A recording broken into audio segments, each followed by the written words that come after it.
कश्मीर जिसे दुनिया ने अपने अपने नजरिए से देखा। कश्मीर जो किसी के लिए जंग का मैदान है तो वही कश्मीर किसी के लिए जन्नत भी है। कई कहानियां हैं कश्मीर की, आप कौन सी वाली सुनेंगे? क्या वो वाली जिसके साक्ष्य महाभारत से मिलते हैं, या फिर 12वीं शताब्दी में कल्हड़ द्वारा लिखे यहाँ के प्राचीन इतिहास राजतरंगिणी की? 14वीं शताब्दी में तुर्किस्तान से आए एक क्रूर मुस्लिम आक्रमणकारी दुलुचा को भी कश्मीर ने बड़े करीब से देखा है।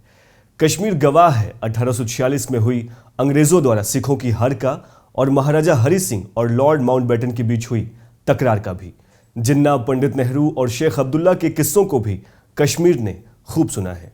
भारत और पाकिस्तान के बीच अब तक जो कुल 4 युद्ध हुए हैं, उनमें से अकेले 3 कश्मीर के लिए ही लड़े गए हैं और उनकी त्रासदी को कश्मीर से ज्यादा किसी और ने नहीं देखा है। लेकिन इन सब कहानियों के अलावा एक और भी कहानी है कश्मीर की, जिसे सेक्युलरिज्म और देश में समरसता लाने के मकसद से भुलाने की कोशिश तो जरूर हुई, मगर इसे कभी भी भूला नहीं जा सकता। और ये कहानी है कश्मीरी पंडितों की। घाटी में है जन्म हुआ, वादियों में मैं खेला हूँ। लहू लुहान हुई किस्मत मेरी, आज बहुत अकेला हूँ। टूटा हूँ मैं, बिखरा हूँ, चिल्लाया और चीखा हूँ। झेलम हूँ मैं, कश्यप हूँ, हिंदुस्तान का मस्तक हूँ, हिंदुस्तान का मस्तक हूँ।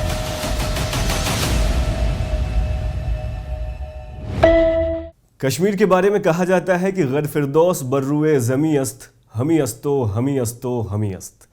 यानी धरती पर अगर कहीं स्वर्ग है तो यही है, यही है, यही है। इसी स्वर्ग में आज से 30 साल पहले आतंक की कुछ ऐसी लपटें उठी जिसने धरती पर जन्नत कहे जाने वाली कश्मीर की वादियों को लहूलुहान कर दिया। और इसका सबसे ज्यादा असर कश्मीर के इतिहास में रचे बसे कश्मीरी पंडितों पर पड़ा। लाखों कश्मीरी पंडितों को मजबूरन घाटी को छोड़कर जाना पड़ा, या यूं कहें कि उन्हें अपने ही घरों से पराया कर दिया गया। उस वक्त कश्मीरी पंडितों को सिर्फ अपना घर ही नहीं बल्कि अपनी उन जड़ों को भी छोड़ना पड़ा था जिससे उनकी सभ्यता और इतिहास जुड़ा था। खोना पड़ा था कश्मीरी पंडितों को अपने सैकड़ों कश्मीरी भाइयों और बहनों को। किसी ने अपना बेटा खोया था तो किसी ने अपनी पत्नी, किसी की बेटी मारी गई थी तो किसी का पति। आइए जानते हैं कि कैसा था वो मंजर जिसके चलते आज भी लाखों कश्मीरी पंडित अपने घरों से बेघर हैं। 19 जनवरी 1990 की आधी रात मस्जिदों से फतवे जारी किए जा रहे थे। कश्मीर के मुसलमानों, भारत को सबक सिखाने का एक ही तरीका, कश्मीर के मसले का एक ही हल, अल जिहाद, अल जिहाद, अल जिहाद। अखबारों में नोटिसें छपी थी, कश्मीरी पंडितों के घरों के बाहर पोस्टर चिपकाए गए थे और इन सब में एक ही बात लिखी गई थी, कश्मीरी पंडितों या तो मुस्लिम बन जाओ या फिर घाटी छोड़ जाओ। जो कोई इस्लामिक रूल के खिलाफ आएगा वो मारा जाएगा। लोग बताते हैं कि वे कहते, पंडितों यहां से भाग जाओ, लेकिन अपनी औरतों को यहीं छोड़ जाओ। 19 जनवरी 1990 की उस काली रात को याद कर आज भी कश्मीरी पंडित सिहर उठते हैं। उस वक्त उनके पास ना तो मोबाइल फोन थे और ना ही वो दौर आज के जैसे सोशल मीडिया का था। देखा जाए तो 1947 वाला माहौल था। तस्वीरें भारत पाकिस्तान बंटवारे से भी बदतर थी। कुछ रात को ही निकले और कईयों ने 20 जनवरी की सुबह का इंतजार किया। 2 जोड़ी कपड़ों में अपने घरों से निकल रहे कश्मीरी पंडितों की आंखें नम थी। उनके अपने उनसे छूट रहे थे, घर छूट रहा था, जमीनें छूट रही थी और छूट रही थी उनसे उनकी जन्नत।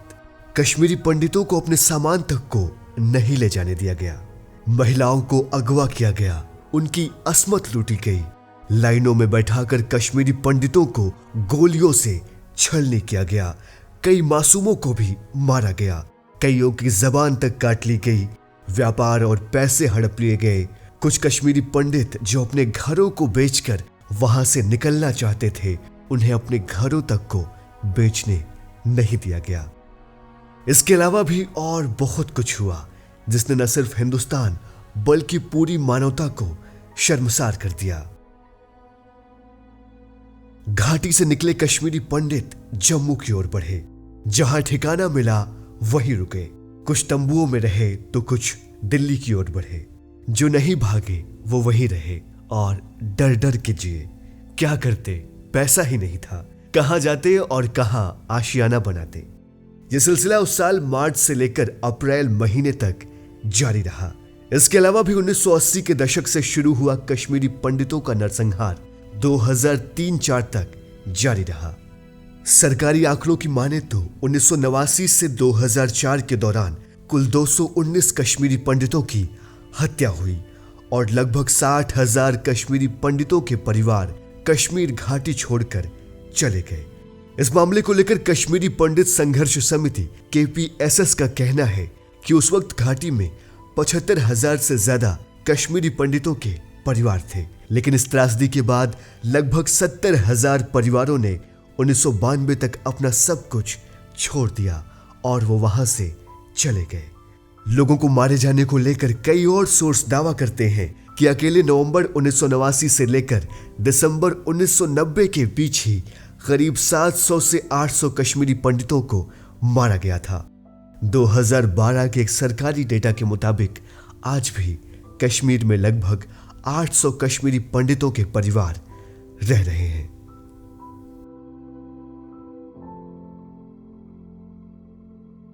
यह सब कुछ अचानक एक रात को जरूर हुआ था, लेकिन इस कहानी के पीछे कई और वजह थी। दरअसल ये वही दौर था जब अफगानिस्तान में जिहाद चल रहा था।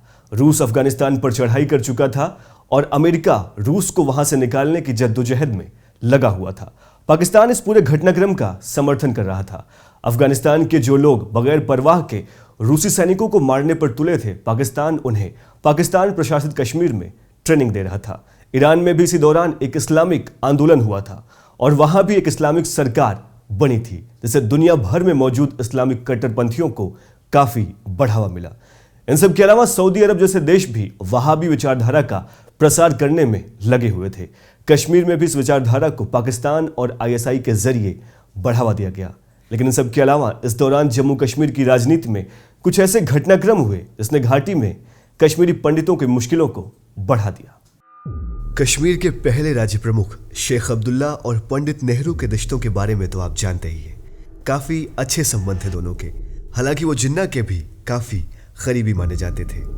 हुआ यूं कि शेख अब्दुल्ला पर देशद्रोह का आरोप लगा और प्रधानमंत्री पंडित नेहरू ने उन्हें जेल में डाल दिया। वो करीब 10 साल तक जेल में रहे। इंदिरा गांधी के शासनकाल में उन्हें रिहा किया गया और 1975 में वे कश्मीर के मुख्यमंत्री बने। जेल से छूटे शेख अब्दुल्ला को 1980 तक आते आते ये लगने लगा कि उनकी छवि कमजोर पड़ रही है। ऐसे में उन्होंने 30 सालों में अपनी बनी सेकुलर छवि को बदला और जानकार बताते हैं कि वे थोड़े कट्टरपंथी हुए। उस दौरान उन्होंने कश्मीरी पंडितों को मुखबिर कहा और कहा जाता है कि यहीं से कश्मीरी पंडितों के खिलाफ हेट पॉलिटिक्स शुरू हो गई।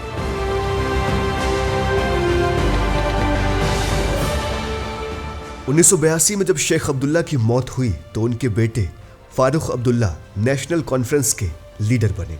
1983 में हुए विधानसभा चुनाव में फारूक अब्दुल्ला जम्मू कश्मीर के मुख्यमंत्री भी बने। फारूक अब्दुल्ला के मुख्यमंत्री बने अभी 8 ही महीने हुए थे कि केंद्र की इंदिरा गांधी सरकार ने नेशनल कॉन्फ्रेंस के नेताओं के साथ मिलकर फारूक अब्दुल्ला की सरकार का तख्ता पलट कर दिया। इसमें मुख्य भूमिका निभाई गुलाम मोहम्मद शाह यानी गुलशाह ने।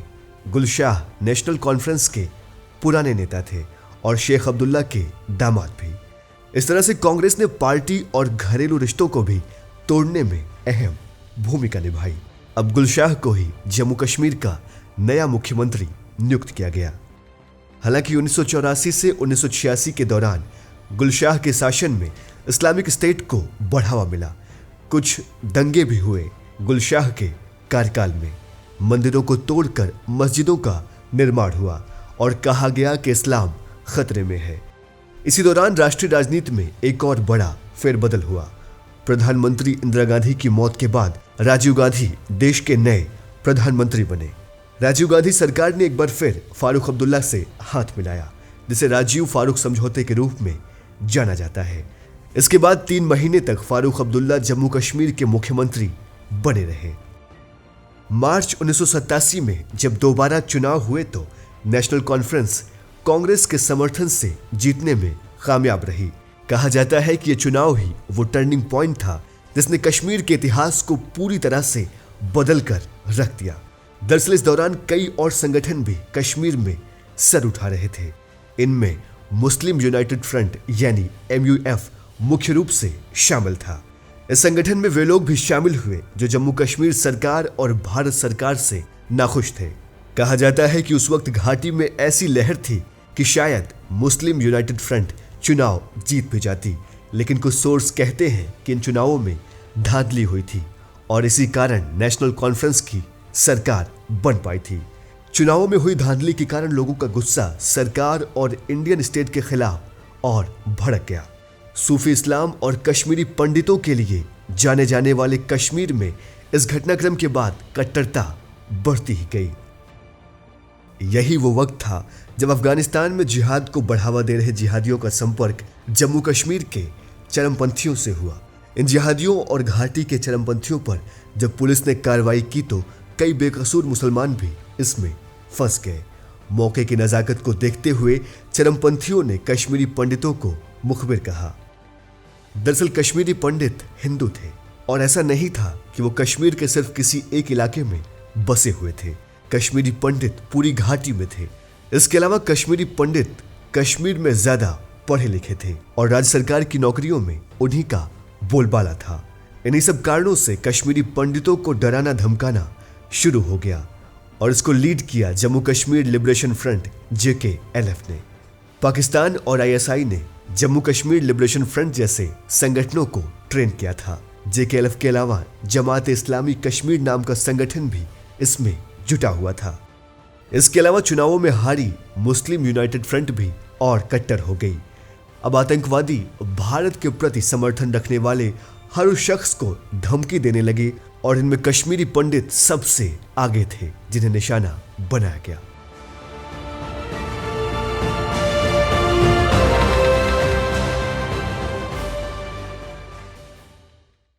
घाटी में जब ये सब शुरू हुआ तो उसका सबसे पहले शिकार उन कश्मीरी पंडितों को बनाया गया जो उच्च पदों पर काबिज थे। कश्मीर के कुछ ऐसे लोगों की हत्याएं हुई जिसने सभी का दिल दहला दिया। यह हत्याएं दिन दहाड़े होती थी। सामाजिक कार्यकर्ता पंडित टीकालाल टपलू, रिटायर्ड जज पंडित नीलकंठ गंजू और पत्रकार रहे प्रेमनाथ भट्ट जैसे कश्मीरी पंडितों को सबसे पहले निशाना बनाया गया। इसके अलावा 1989 से 90 के दौरान देश की राष्ट्रीय राजनीति में भी कुछ ऐसा फेरबदल हुआ जिसके चलते कश्मीरी पंडितों की कोई मदद नहीं की जा सकी। 14 सितंबर 1989 आतंकवादियों ने श्रीनगर शहर के बीचों बीच पंडित टीकालाल टपलू की हत्या कर दी। वो एक वकील और सामाजिक कार्यकर्ता थे। साथ ही उस वक्त देश में बनी नई पार्टी बीजेपी के कश्मीर में लीडर भी थे। 2 अक्टूबर 1989 रिटायर्ड जज पंडित नीलकंठ गंजू की भी हत्या हुई। पंडित नीलकंठ गंजू को सिर्फ इसलिए मारा गया क्योंकि उन्होंने JKLF के संस्थापकों में शुमार रहे आतंकवादी मकबूल भट्ट को फांसी की सजा सुनाई थी। 13 फरवरी 1990 को दूरदर्शन के स्टेशन डायरेक्टर लस्सा कौल की भी हत्या कर दी गई क्योंकि वो चाहते थे कि दूरदर्शन से एंटी इंडिया बातें प्रसारित हो। इतना ही नहीं, आतंकवादियों ने जेल में बंद अपने कई साथियों को छुड़वाने के लिए देश के पहले मुस्लिम गृहमंत्री रहे मुफ्ती मोहम्मद सईद की बेटी को भी अगवा कर लिया। बदले में 5 आतंकवादियों को छोड़ने की मांग की। सरकार को मजबूरन छोड़ना पड़ा, जिससे आतंकवादियों के हौसले और बुलंद हो गए और उन्होंने अपनी धमकियां और तेज कर दी। 1989 से 90 के दौरान की राष्ट्रीय राजनीति का जिक्र भी यहाँ जरूरी है। दरअसल नवंबर 1989 में VP सिंह की सरकार बनती है। मुफ्ती मोहम्मद सईद इन्हीं की सरकार में गृहमंत्री थे। उन्होंने कैबिनेट ज्वाइन करते ही सबसे पहला सुझाव VP सिंह को यह दिया कि जगमोहन को दोबारा से कश्मीर का राज्यपाल नियुक्त किया जाए। दरअसल ये वही जगमोहन थे जिन्होंने इंदिरा गांधी सरकार के कहने पर 1984 में फारूक अब्दुल्ला सरकार को बर्खास्त किया था। ऐसे में दुविधा ये थी कि फारूक अब्दुल्ला को जगमोहन कतई पसंद नहीं थे। हालांकि 19 जनवरी 1990 को जगमोहन को ही जम्मू कश्मीर का राज्यपाल बनाया गया। जगमोहन उस दिन जम्मू कश्मीर तो पहुंच गए, लेकिन खराब मौसम के नाते वे श्रीनगर नहीं पहुंच पाए। उस वक्त ये खबरें आने लगी थी कि श्रीनगर के इलाकों में रह रहे कश्मीरी पंडितों में भय का माहौल है। और जगमोहन को राज्यपाल नियुक्त किए जाने के बाद फारूक अब्दुल्ला ने भी इस्तीफा दे दिया था। साथ ही जम्मू कश्मीर में होता यह है कि सर्दियों में सरकारी मशीनरी श्रीनगर से जम्मू शिफ्ट हो जाती है। ऐसे में राज्यपाल रहे जगमोहन का घाटी तक पहुंचना बेहद ही जरूरी था, लेकिन ऐसा नहीं हो सका। प्रशासन लाचार था और इसी मौके का फायदा उठाते हुए आतंकवादियों ने कश्मीरी पंडितों के साथ बर्बरता शुरू कर दी।